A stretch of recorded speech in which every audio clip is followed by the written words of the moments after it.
Senhores, bom dia, boa tarde, boa noite, bem-vindos a mais um Business Drops, a nossa coluna semanal sobre estratégia, gestão, marketing e inovação. Meu nome é Bruno Garcia, sou professor e profissional na área de marketing e business, e aqui você já sabe, a gente comenta sobre questões técnicas a respeito do mundo dos negócios, mas também sobre notícias que podem ter um impacto na sua empresa, no seu planejamento estratégico ou na sua carreira. Lembrando sempre que esse podcast é um oferecimento do nosso site, talktobusiness.com.br, onde ali a gente publica semanalmente algumas ideias, alguns insights sobre os temas que são discutidos aqui, além, é claro, do feed do nosso podcast. Mais uma vez, estamos aqui em parceria com a pós-graduação da Faixa. Estamos aqui no estúdio da Pós, da Faixa, em Botafogo, gravando mais esse episódio para você. Então, se você quer fazer uma pós-graduação, acesse lá pós.faixa.edu.br e dê aquele upgrade na sua carreira.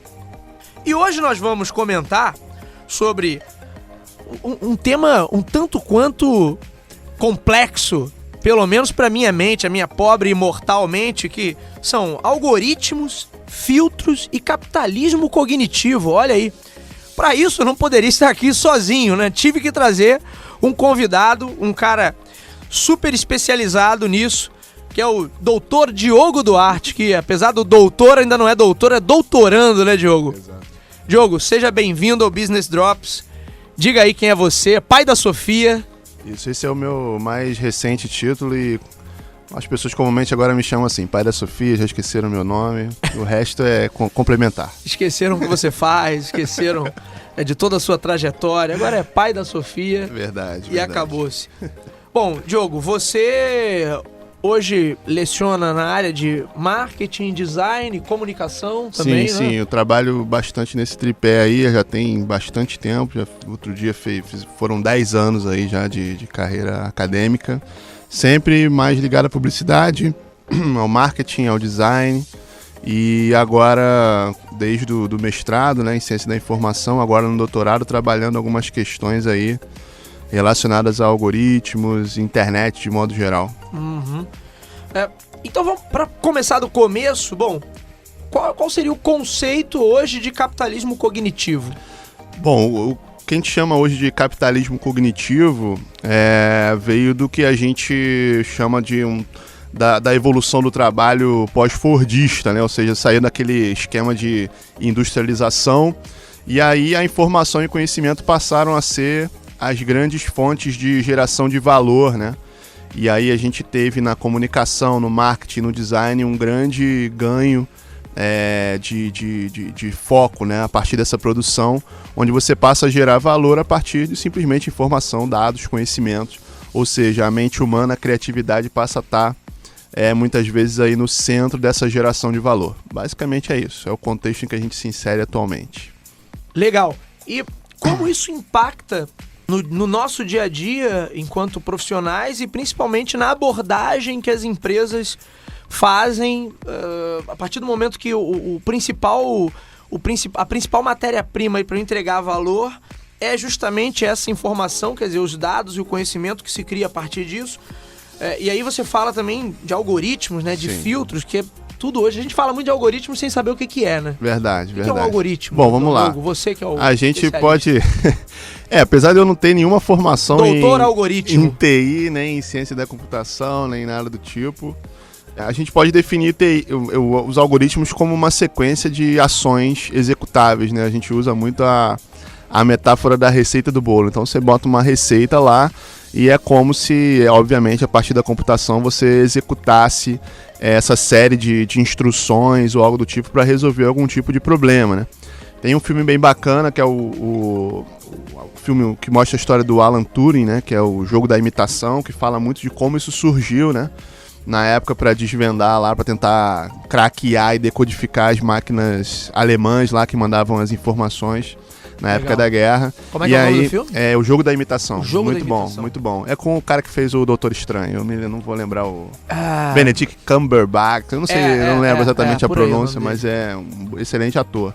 E, enfim, a partir daí, né, obviamente, dando um grande salto até o momento atual, a gente tem esses algoritmos dominando todo o nosso cotidiano, né? Então, na verdade, a gente é impactado por eles a todo momento, seja no teu feed lá do Facebook, nas buscas que você faz, ou nos aplicativos mais corriqueiros que você usa. A gente está sempre tendo contato com esses algoritmos que estão, na verdade, ali para nos ajudar a executar essa tarefa de lidar com essa explosão de informação, de dados, que é justamente fruto desse capitalismo cognitivo, né? Então as pessoas passaram a produzir muito conteúdo, a gerar informações, e a gente sozinho, nossa mente não é capaz de processar tudo isso, de filtrar.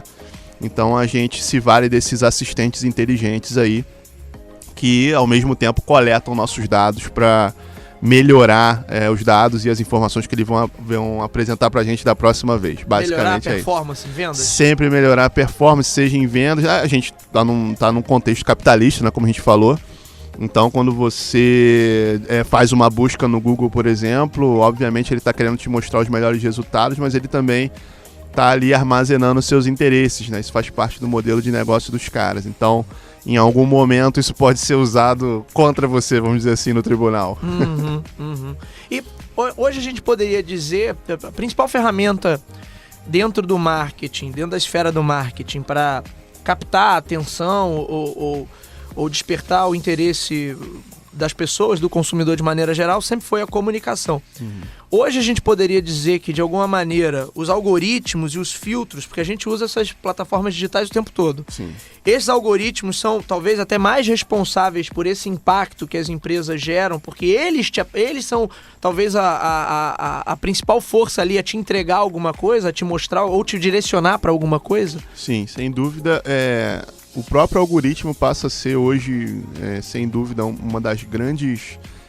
dos grandes pontos focais na geração de valor, né, em si só. Então, as grandes empresas de tecnologia, as aquisições que elas fazem de empresas menores são sempre focadas nesses algoritmos, na tecnologia que esse grupo conseguiu desenvolver. Entra também, obviamente, em jogo a questão da inteligência artificial, né, que são esses algoritmos basicamente executando funções aí um pouco mais inteligentes. Tem uma certa rixa entre se o termo inteligência artificial é correto ou não entre alguns autores. Existe essa... Porque alguns autores mais, vamos dizer assim, mais conservadores nesse tipo de sentido, de pensamento, dizem que a máquina ainda não chega a ser uma inteligência, né? A inteligência seria um pensamento de baixo para cima, assim, algo que dá origem a alguma coisa. Porém, hoje a gente já tem os algoritmos que dão origem a outros algoritmos, por exemplo. Ou seja, quase que uma procriação dos gremlins. Eles estão ali criando outras fórmulas de criar. Então, o pessoal chama de autopoieses, né? Por exemplo, o fato de você conseguir recriar e se reinventar. Mas, obviamente, existe também um endeusamento, assim, às vezes, desse algoritmo, né? Como se fosse uma entidade suprema e dona de si, de todos nós. E da própria inteligência artificial em si, né? Que é um termo isso. que está muito em evidência, né? Verdade. Mas, na verdade, a gente tem que lembrar que por trás de todos esses comandos, essas regras que regem os algoritmos e a inteligência artificial, ainda existe o ser humano como tomador de decisão. Obviamente, a gente usa em marketing, por exemplo, em publicidade, muito desses algoritmos, esses resultados, para embasar a tomada de decisão, né? Para minimizar esses riscos. Então, existe toda uma área de ciência de dados, do chamado dataísmo, que cuida disso, né? Para tentar minimizar esses riscos, tanto em um novo modelo de negócio ou em um lançamento, por exemplo. Mas a gente também tem que pensar que existem algumas questões aí que são novas e que o mercado, a tecnologia sempre avança muito antes das discussões, né? Então a gente sempre fica com esse delay de discussões, mas sempre vale a pena a gente observar aí o que se coloca como desafio pra gente, ou como a gente tem que se adaptar, tanto mercadologicamente quanto para viver individualmente em sociedade.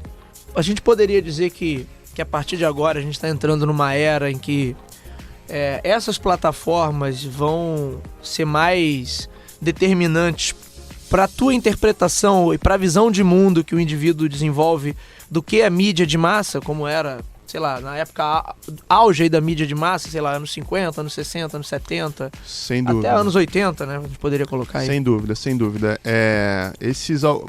Vamos dar o exemplo aqui de Google e Facebook, porque são os exemplos que estão mais no nosso dia a dia, assim, a todo momento. Todo que a gente mundo pode usa, usar, né, o tempo todo. Esses algoritmos de predileção, assistentes de predileção, eles, na verdade, estão o tempo todo ali filtrando, né? Por isso que a gente chama de filtros, né? Tem um livro muito bacana de um autor chamado Elie Pariser, que se chama O Filtro Invisível, e fala justamente dessa invisibilidade, como a gente não percebe que está tendo um conteúdo filtrado o tempo todo, né? Um exemplo que ele dá muito interessante no livro dele sobre política, e que tem tudo a ver com o que a gente vive atualmente. Sim. Mas fala, por exemplo, uma pessoa que tem um perfil mais conservador e faz uma busca por um determinado assunto, diferente de uma pessoa mais liberal, né? Ela pode encontrar resultados completamente diferentes. Ou seja, esse filtro já vai coletando ali as suas predileções. E existe um perigo nisso, né? Porque a tendência é que você vai cedendo essas informações, você vai alimentando esses algoritmos e ele vai tentando te mostrar aquilo que te é mais familiar, aquilo que você vai gostar mais, sim, né? Então, não necessariamente o que você precisa mais. E aí, o grande risco é que você fique preso ali no seu quintal, né? Sempre cercado das mesmas informações e tendo certeza do que aqui você acredita é verdade, sendo que às vezes não é. Então tem riscos aí à inovação, porque você se coloca cada vez menos em contato com novidades, com ideias diferentes, com ideias opostas. Tem um risco à privacidade, né? Em alguns casos aí que a gente tem visto, como o último escândalo lá da Cambridge Analytica, com o Facebook, por exemplo, mostrou que alguns dados aí de aplicativos do Facebook eram usados em relações comerciais, enfim.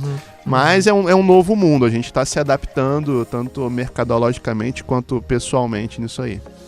Para terminar, empresas que não atuam no digital diretamente, porque aqui a gente acaba sempre focando os exemplos em empresas que têm o business dela no digital. Sim. Então Facebook, Google e outras aí que têm suas plataformas. Mas a empresa que não está no digital, ela também pode, de alguma maneira, se aproveitar dessas plataformas, além do óbvio que a gente já sabe que o cara faz anúncio, o cara impulsiona, né? Como ela se aproveita desse novo momento de capitalismo cognitivo para gerar mais valor? Sim. Um lado foi o que você já citou, né? A parte dos anúncios das campanhas de Google Ads, Facebook Ads. Eu que trabalho assim, há algum tempo do lado de trás da bancada, assim, criando algumas dessas campanhas, né? Você percebe um refinamento cada vez maior, então assim, você consegue executar um nível de segmentação do público assim, cirúrgico, né? Em questão de localização, de perfil de idade, de gostos, de comportamento. Esse é um lado da questão. Um outro lado que a gente pode deixar como dica aqui, se é que a gente tem essa autoridade... Não, você é a autoridade aqui. Pode... É que se a gente olhar para alguns outros cenários, como por exemplo, hoje o mundo inteiro está olhando para a China, né? Então a China tem uma questão de desenvolvimento, por exemplo, na relação do varejo, em como isso interage com a tecnologia, que era algo que antes era muito dividido, né, em offline e online, e hoje você tem cada vez mais essa chamada experiência omnichannel, né? Então tudo liga, conecta e converge para um mesmo tipo de comunicação, de linguagem. Na China, às vezes você, com o seu celular em um mercado lá, você tem, enfim, prateleiras digitais, você tem mostruários digitais que interagem com você. E os algoritmos estão ali, mesmo que num ponto de venda, algo que para nós ainda é muito analógico, já completamente digital, coletando seus dados ali em tempo real. Semana de aniversário. Por exemplo, na China, por exemplo, analógico e cruel. Você tem até câmeras já coletando a sua reação, assim. Então, qual é a cara que você faz ao olhar certo produto, se é de aprovação, se não, se teve uma satisfação em comprar. E aí esses algoritmos que interpretam essas expressões já vão coletando, armazenando isso no banco de dados sobre você. Então, você deu uma risadinha na hora de pegar o polenguinho. Opa, lá, meu irmão. Você é fã do polenguinho, né? Então pronto, já fica uma dica de patrocinador aí pro Business Drops. Diogo Duarte, como é que as pessoas te encontram nas redes sociais? Bom, LinkedIn, pode me encontrar lá, Diogo Duarte. Se quiser o link direto, se não me engano, é /o Diogo Duarte. Olha só que pretensão, o único. E no Instagram, @Diogo Duarte. Facebook eu não faço ideia, mas se você pesquisar Diogo Duarte, provavelmente vai encontrar umas fotos da Sofia lá, sou eu. Contem com a ajuda dos algoritmos que vocês vão encontrar. Com certeza vocês Diogo vão me achar. Duarte, com certeza. Diogo, muito obrigado aí pela sua participação. Senhores, esse foi o Business Drops de hoje. Eu sou Bruno Garcia, também, graças aos algoritmos, você me encontra nas principais redes sociais. Bruno Garcia no LinkedIn, Bruno_Talk2Business no Instagram. Então podem adicionar, mandar perguntas, adoro receber o feedback da galera. Não deixem também de assinar o feed do nosso podcast, você nos encontra nas principais plataformas do ramo. Quem é usuário Apple Podcast, quem é usuário Android, Google Podcast, no Spotify, no Deezer, no Anchor, ou diretamente no nosso site talk2business.com.br. É isso, minha gente, eu vou ficando por aqui. Nos vemos na semana que vem. Obrigado!